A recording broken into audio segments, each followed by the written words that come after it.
Welcome everyone, it's Egwin with this week's update. Today we're going to talk about breathing and how it can positively influence situations or conditions like stress or anxiety. To get started, let me give you some physiological basis about breathing that helps a lot in understanding what you actually do. And to understand something is always the first step to actually improve on something. Now, let's do a small exercise first. We're going to go to a maximum inhalation, then let go, then go to a maximum exhalation, and then let go. Let's get started. Maximum inhalation. All the air you can get in the lungs, and then let go. Just relax all the muscles. Obviously, you automatically exhale. The air gets pushed out automatically as soon as you relax. Let's do the opposite. Let's exhale completely. Push all the air out and let go. The process is a little bit slower, but from the complete exhalation, when you relax your muscles, you will notice there is an automatic inhalation. It's a very short one, very shallow one, but it's an inhalation. So we just found a point, a so-called respiratory resting position. And this one is between the maximum exhalation and the maximum inhalation you can get. It's not exactly in the middle, it's a little bit more shifted towards the exhalation. That's the respiratory resting position. That's the position where your breathing muscles are completely relaxed. No matter, they are not tense in either direction, not into an inhalation or to an exhalation. They're completely relaxed. Now, the whole volume that you can get from a maximum exhalation to a maximum inhalation, this is called your actual breathing potential. So that's your vital capacity, that's the medical term for it. That's the maximum amount of volume on gas exchange you can possibly get. And there is always the residual volume. The residual volume is actually the volume that you'll never be able to exhale. It's about 1.5 liters in an adult, and it's very important because were you able to exhale that as well, then your lungs, your alveoli would start to stick together, and that would make problems because it would be difficult, if not impossible, to reinflate the lungs. So that's a volume that always stays in there. You can never exhale 100% of your lung volume. But the important thing is the vital capacity. Now, stress means that the breathing gets more and more shallow, not somewhere down close to the exhalation, but very close to the inhalation. The higher the stress level, the more the shallow breathing, the shallow short breaths travel towards the polarity of maximum inhalation. In order to relax, we need a breathing method, or we need a state in which at least one part of our breathing comes close to the respiratory resting position or even goes under it. From the respiratory resting position towards inhalation, that's an active inhalation. And everything from the respiratory resting position towards the exhalation is an active exhalation. In a really long, deep, relaxing breath, we need both. We need a part with an active inhalation and a part with an active exhalation. So much about physiological basics. Now, first thing you need in order to use your breath to balance out stressful or anxious situations or emotions is you need to take at least a couple of seconds of your awareness away from stress towards your breathing pattern. You need to make your current breathing pattern conscious. That's not something very difficult. It's actually extremely easy. You just take a couple of seconds. Doesn't even matter where, and you always have a couple of seconds. I'm not talking 15 minutes. I'm talking 10, 20, 30 seconds. And you just focus on inhalation and exhalation, and inhalation and exhalation. Just consciously be aware, thus connect with your breath, with the feeling of air flowing in and out of your nose. This already calms your body down. Now, the best breathing technique, without getting very fancy, that's accessible for everyone on a normal day basis, is so-called normal abdominal breathing, which is the belly will actually expand for the inhalation and the belly will contract for the exhalation. Whenever you get your breath muscle-wise away from the muscles of your thoracic spine and of your thorax down towards your belly, from the chest out towards your belly, this will already calm your system. Now, why will it calm your system? That's the second very short physiological insight I want to give you. The point is that whenever stress arises, your breath will also be affected. Your breath will go into a more alert state, because this has to do with this very old programming in our basic brain patterns that have to do with this fight or flight reaction.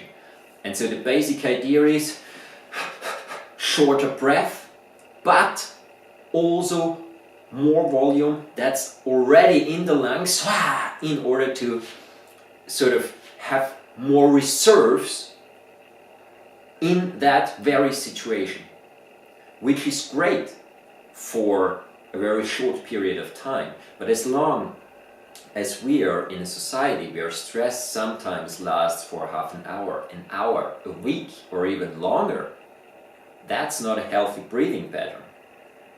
It's a physiological basis that normally is used for an emergency situation.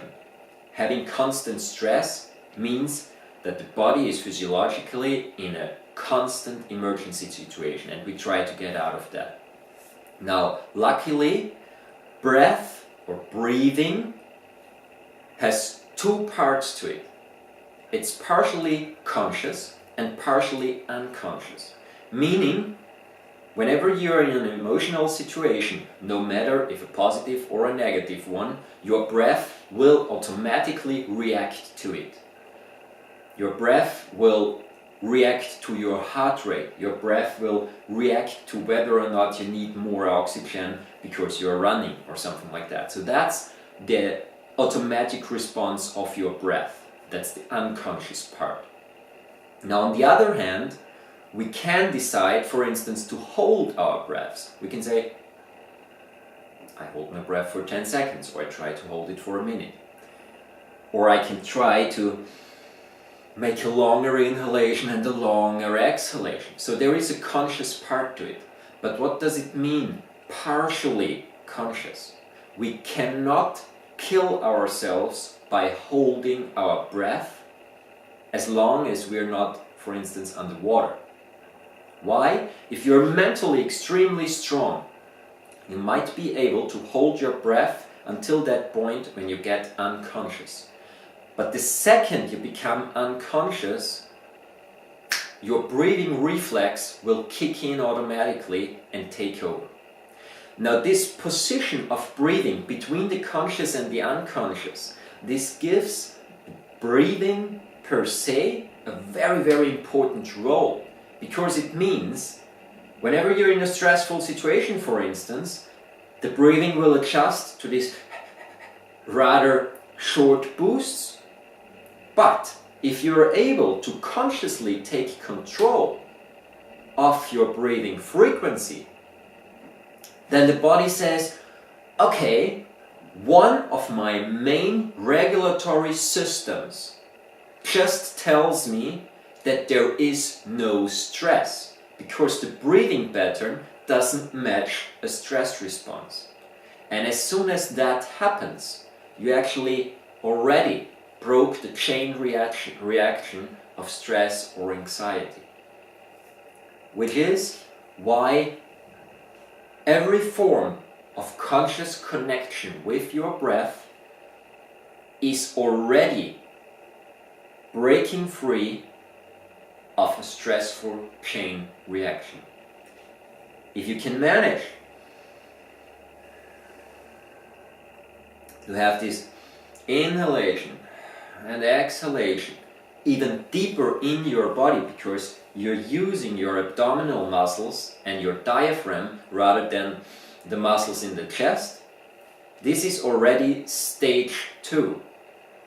Because this will further tell the body that it doesn't have to be in a completely alert state, but that it's in a rather relaxing situation.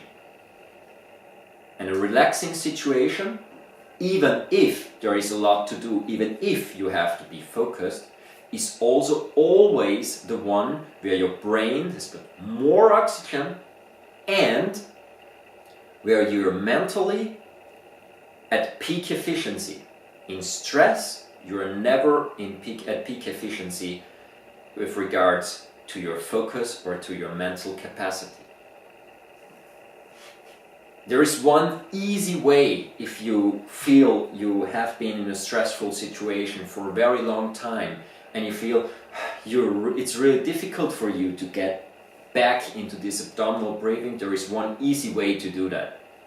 This one easy way is lie down flat on your back, pull your knees up, place the palms down on your belly or on your hip joints, what's comfortable for them. Just don't let the arms lie left and right of yourself, because that actually sometimes feels sort of tense in the shoulders. Just leave them somewhere on the body and then just lie there for a couple of minutes. In this position, it is so difficult for the body to maintain a chest breathing that it automatically switches to abdominal breathing in order to conserve energy. If you can do that consciously, again, consciously is the important part, then you start to get an idea of how to use your abdominal breathing to get you out of a stressful situation. Obviously, if you're in your company, you have a lot of stress at the moment, you're not gonna go and lie down unless you don't care and you have an office on your own. But that's something that you can do, for instance, when you come back home, you want to de-stress or something like that. The getting conscious part and the part just to simply focus for a couple of seconds on your inhalation and exhalation through your nose and with the belly expanding and contracting, those are emergency procedures. Now there is one more emergency procedure that you can take. You can go and count in your in-breath and count in your exhale. Meaning, you count, for instance, to 3 in your inhalation. 1, 2, 3 inhalation, and to 6 on your exhalation. So 1, 2, 3, 4, 5, 6 on the exhalation. And then again, 1 inhalation and 1, 5, 6 on the exhalation. Now with this shifted pattern where the exhalation is longer than the inhalation, this helps to get rid of high levels of CO2 in the body. It enhances the oxygenation of the blood and also of the brain. And again, it resets the body back into a calmer state. A method that works on basically a similar principle that you can also use whenever you are in a stressful situation, and you're alone in this case, is singing. Because in singing, no matter what it is, doesn't matter. It can be just some silly song, it can be your earworm, something you heard on the radio in the morning, doesn't matter. Whenever you're singing, your exhalation is actually longer than your inhalation. And this again breaks the stress chain. Not only that, singing is something more. Singing is an expression to the outside. Stress and anxiety are things that cramp up the body. Especially fear and anxiety reduces the pulsation in your body, the communication between your cells in the body. And in order to get back into a flowing state, you need to go back out into this expression part, which is, in the example with the singing, done perfectly. Yeah? You just start singing and you automatically, your energy, your interaction with your surroundings goes more to the outside, apart from the physiological effect that automatically, when exhaling longer, your stress reaction decreases. So this is very important. And the last part that I want to say, or I want to give you today, is if you are in a stressful situation, don't try to combat stress. Don't try to combat anxiety. Whenever you try to be competitive against stress, it'll most likely win. Make sure to focus on re-establishing a natural flow. Whenever you re-establish a natural flow, this will boost your effort to get back into a relaxed state much, much more, because your focus is on the positive. And your focus is on what you actually want to gain. What you want to gain is you want to gain your movability back, you want to get your relaxed state back, you want to get back into a more controlled, centered, grounded version of yourself, where you're more yourself and not driven by fears or stress. If you have any questions, let me know. Within the next couple of weeks I'm going to do some breathing tutorials, talk about normal abdominal breathing, some exercises to actually learn that breathing method, although that's one of the basic breathing patterns that almost everyone can do. And also talk about reverse abdominal breathing and some more advanced techniques. In any case, I hope you liked the video. If so, please make sure to give it a thumbs up. Make sure to subscribe. If you have any questions, let me know. Would be great to see you again. Have a wonderful time. See you soon.